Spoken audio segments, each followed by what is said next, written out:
O que acontece com o corpo humano após a morte?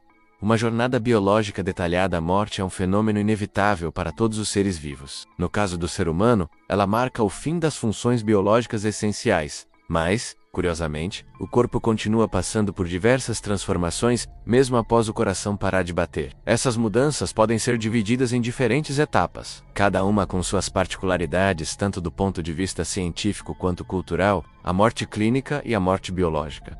A morte clínica é definida pela interrupção da atividade cardíaca e respiratória. Quando o coração para, o fluxo de sangue para de transportar oxigênio e nutrientes para as células, iniciando rapidamente um processo de degradação. Porém, a morte biológica é um conceito um pouco mais amplo. Ela considera não apenas a parada das funções vitais, mas também a cessação completa de toda a atividade celular e metabólica. Curiosamente, algumas células do corpo podem continuar vivas por minutos, horas ou até dias depois da morte clínica. Células da pele, por exemplo, podem permanecer metabolicamente ativas por até 24 horas. Isso ocorre porque nem todas as células dependem diretamente do fluxo sanguíneo para manter suas funções imediatas. Os primeiros minutos, o início do fim. Nos primeiros 3 a 6 minutos, após a parada cardíaca, o cérebro começa a sofrer danos irreversíveis pela falta de oxigênio. A falta de circulação leva ao acúmulo de dióxido de carbono e ao desequilíbrio do pH corporal, causando acidose. Nesse estágio inicial, a pele começa a perder a coloração rosada, adquirindo um tom pálido ou azulado. A flacidez e o livor mortis, cerca de 20 a 30 minutos após a morte. O corpo começa a apresentar sinais visíveis de transformação. A primeira mudança notável é o livor mortis, também conhecido como hipóstase cadavérica. Esse fenômeno ocorre pela gravidade. Com o coração parado, o sangue não circula mais e se acumula nas partes mais baixas do corpo, formando manchas arroxeadas na pele. Ao mesmo tempo, inicia-se a fase de flacidez cadavérica. Os músculos perdem seu tônus, deixando o corpo completamente mole. Isso é seguido, algumas horas depois, pela rigidez cadavérica. Rigidez cadavérica. O corpo enrijece. A rigidez cadavérica começa a se manifestar de 2 a 6 horas após a morte. Nesse processo, os músculos enrijecem devido a reações químicas no interior das células musculares, relacionadas à falta de ATP, que é a molécula responsável pela contração muscular. Sem ATP, os músculos entram em estado de contração permanente. Esse fenômeno começa pelos músculos do rosto e mandíbula, se espalhando gradualmente para o resto do corpo. A rigidez cadavérica pode durar de 24 a 48 horas, dependendo das condições ambientais, como temperatura e umidade. Autólise.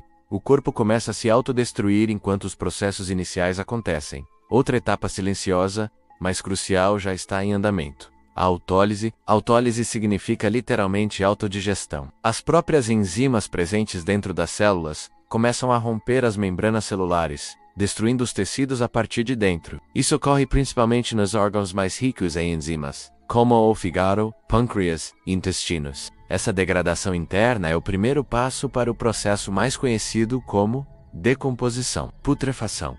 O cheiro da morte. Cerca de 24 a 72 horas após a morte, inicia-se a fase de putrefação. Esse é o estágio em que o corpo começa a emitir odores muito característicos e desagradáveis. A putrefação ocorre pela ação de bactérias que vivem naturalmente no nosso organismo, especialmente no intestino. Sem o sistema imunológico funcionando, essas bactérias se multiplicam livremente e começam a digerir os tecidos corporais. Durante esse processo são liberados gases como metano, dióxido de carbono, amônia e sulfeto de hidrogênio, que causam o inchaço do corpo e são responsáveis pelo odor forte. As bolhas formadas pelos gases podem fazer com que a pele se desprenda e formem-se bolhas na superfície.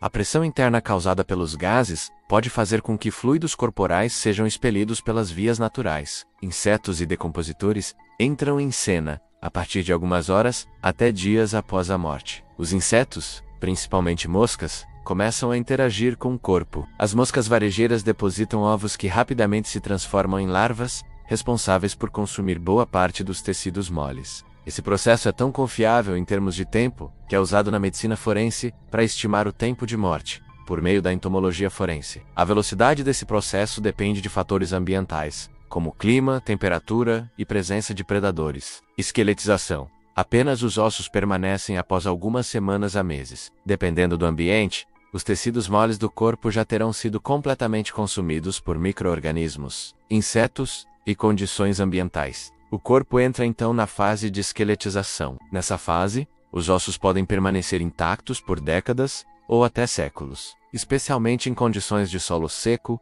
ou protegido de intempéries. Em outras situações, os ossos podem sofrer degradação mais rápida, especialmente pela ação de fungos ou ácidos do solo. Fatores que influenciam o ritmo de decomposição, o tempo e o ritmo com que todas essas etapas acontecem, podem variar enormemente. Alguns fatores que influenciam são temperatura ambiente. Em locais muito quentes, a decomposição é acelerada. Em locais frios, pode ser drasticamente retardada. Umidade. Ambientes úmidos facilitam o crescimento de micro-organismos e insetos. Acesso de oxigênio.